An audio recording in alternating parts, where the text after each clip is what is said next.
Uma das vulnerabilidades mais graves de Linux foi encontrada hoje, no dia que eu tô gravando esse vídeo, dia 29 de março de 2024. E isso aqui não é um clickbait, tá, gente? Realmente uma vulnerabilidade muito grave foi encontrada em Linux. E eu tô fazendo esse vídeo aqui não é pra ensinar muita coisa pra vocês, porque eu não sou nem um pouco experiente em segurança. Eu não entendo muito de sistema operacional, não é minha área de trabalho. Mas eu quis fazer esse vídeo pra alertar todo mundo e pra essa notícia se espalhar, porque parece ser algo realmente grave. Todos os links relevantes que eu encontrei, eu vou deixar aqui na descrição desse vídeo. Inclusive, já tem um CVE para essa vulnerabilidade, que é o CVE 2024-3094. Basicamente, o que foi descoberto é que foi colocada uma backdoor dentro de uma lib. E essa lib é usada para SSH, que é uma das formas mais utilizadas para acessar servidores remotos. A pessoa por trás desse ataque é esse usuário aqui no GitHub, GiaT75. Inclusive, parece que ele tem outras contas no GitHub, ele não usava só uma conta. Basicamente, o que aconteceu foi o seguinte: um binário corrompido foi colocado no código-fonte de uma lib chamada liblzma. E esse binário basicamente garante uma porta de acesso para conexões SSH. Então, se o seu servidor permite conexão SSH e ele está com essa versão específica instalada, ele está vulnerável. E agora está sendo escavado para ver todas as contribuições que essa pessoa fez. Inclusive, está rolando uma possibilidade do kernel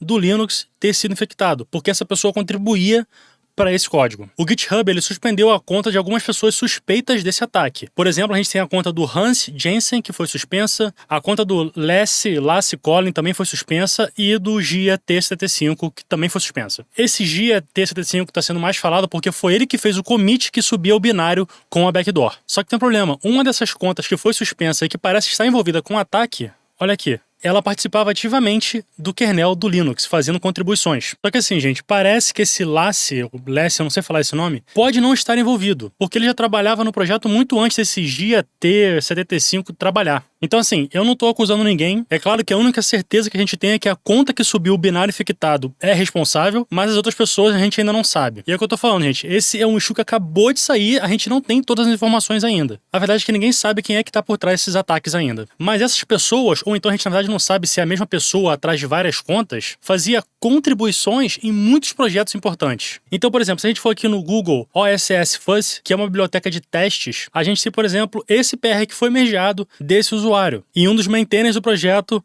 fez o famoso, né?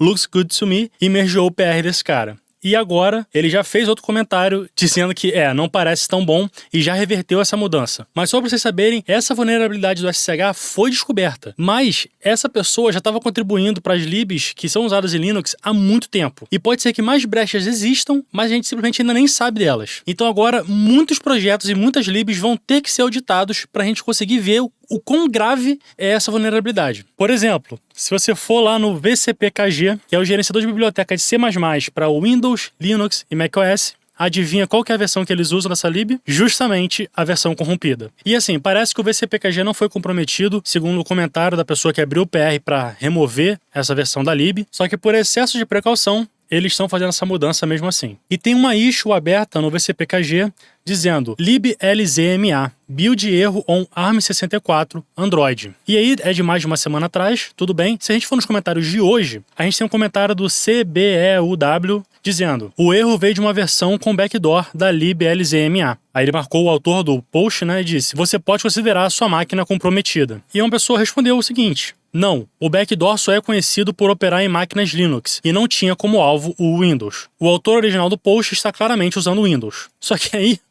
olha a resposta. Isso aqui é uma coisa que eu não fazia ideia, tá, gente? Eu tô vendo aqui esse cara falando, acho que é verdade. O site de lançamento do Tarball está sob o controle do invasor desde pelo menos 10 de fevereiro. Se você não sabe, Tarball são aqueles arquivos .tar que a gente geralmente vê em Linux. Não há garantias de que a amostra obtida por Andris Freund, não sei como é que fala, a primeira pessoa a relatar o backdoor, represente o arquivo que o site malicioso sempre serviu desde então. Na verdade, ele poderia muito bem servir diferentes Tarballs baseados no User Agent. E aí ele conclui dizendo pro autor original desse issue aqui, se ele ainda tiver esse arquivo .tar, para ele mandar esse arquivo para os pesquisadores, para eles poderem investigar e ver o que mais podia estar contido naquele arquivo. Se você for no site oficial do Arch Linux, eles acabaram de fazer um post dizendo para você atualizar o seu sistema agora, o mais rápido possível. E aqui no final, olha o que eles dizem. O OpenSSH não usa diretamente a liblzma, só que várias distribuições de Linux, como por exemplo Debian, faz uma modificação no SSH para permitir notificação do systemd. E a libsystemd depende de LZMA.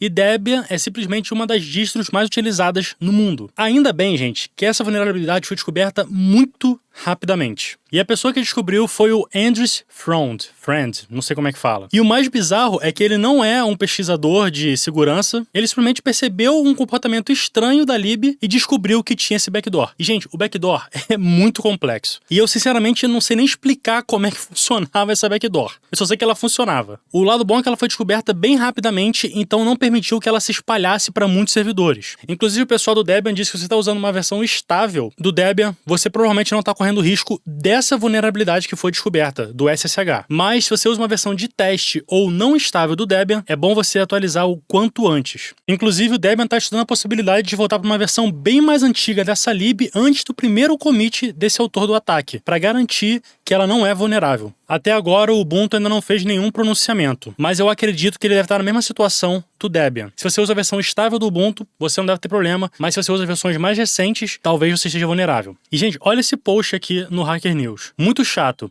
O aparente autor do backdoor esteve em comunicação comigo durante várias semanas tentando adicionar o XZ 5.6.x, que é a versão compromissada, ao Fedora 40 e 41, por causa de seus ótimos novos recursos. Nós até trabalhamos com ele para corrigir o problema do Valgrid, que eles descobriram que foi causado pelo backdoor que ele adicionou. Basicamente, esse backdoor que ele adicionou estava causando um problema. Só que ao mesmo tempo que ele adicionou isso, ele fingiu que estava fazendo uma coisa boa pro projeto. E as pessoas realmente acreditaram, porque, cara, era muito difícil ver essa backdoor, porque o arquivo era comprimido 2 vezes. Então, tipo assim, era realmente complicado. O cara fez um excelente trabalho, infelizmente, pro lado ruim, né? Só que quando essa alteração dele subiu, alguns bugs começaram a aparecer, e aí ele teve que mudar um bando de coisa ao redor pra dizer, nossa, essa minha mudança é realmente tão boa, mas vamos adaptar pra tudo funcionar certinho. E as pessoas foram fazendo essas mudanças pra backdoor dele funcionar sem elas saberem disso, cara. Enfim, continuando aqui. Tivemos que correr ontem à noite para resolver o problema depois de uma quebra inadvertida do embargo. Ele faz parte do projeto XZ há 2 anos. Ele, no caso, o autor desse backdoor, adicionando todos os tipos de arquivos de teste binário, e para ser honesto, com esse nível de sofisticação, eu suspeitaria até de versões mais antigas do XZ, até que me provem o contrário. É o que eu tô te falando, cara. Pode ter muita vulnerabilidade, a gente descobriu uma, a gente não sabe das outras. Esse cara tava contribuindo para esse projeto XZ há muito tempo. E vamos torcer pro melhor, né? Que seja realmente só essa vulnerabilidade, não ter mais nenhuma outra escondida, e que ainda bem ela foi corrigida antes dela conseguir se espalhar. E olha esse outro comentário aqui. Fascinante. Ainda ontem o autor adicionou no arquivo security.md ao projeto XZ-Java. Se você descobrir uma vulnerabilidade de segurança nesse projeto, informe-a em particular. Não divulgue isso como um problema público. Isso nos dá tempo para trabalhar com você para corrigir o problema antes da exposição pública, reduzindo as chances de que a exploração seja usada antes do lançamento de um patch. Ou seja, o cara tava fazendo uma psicologia reversa ali, mano, dizendo o seguinte, ó, se você descobrir algum problema de vulnerabilidade de segurança nesse projeto, me avisa, não faz um aviso público, o que normalmente é o que tem que ser feito mesmo para não espalhar essa notícia antes que uma correção suba. Só que basicamente o que ele tava querendo aqui era saber que as pessoas descobriram isso para ele tentar obfuscar mais ainda e nunca ser descoberto a vulnerabilidade que ele mesmo colocou dentro do sistema, cara. Mano, bizarro. E eu vou deixar um link aqui na descrição desse vídeo do Low Level Learning, que ele entra em mais detalhes em como que essa backdoor funciona. De novo, gente, eu não sou nenhum expert nessa área, eu posso estar usando os termos técnicos errados aqui, mas a minha ideia é simplesmente divulgar a notícia, para as pessoas poderem verificar se o sistema delas está corrompido ou não. Então, se eu falei alguma besteira, me corrija aqui nos comentários que eu vou fixar o seu comentário para todo mundo ficar sabendo, beleza? Mas enfim, gente, por esse vídeo é isso, realmente parece meio que um pesadelo aí, mas enfim, né, no final das contas eu acredito que vai estar tudo certo.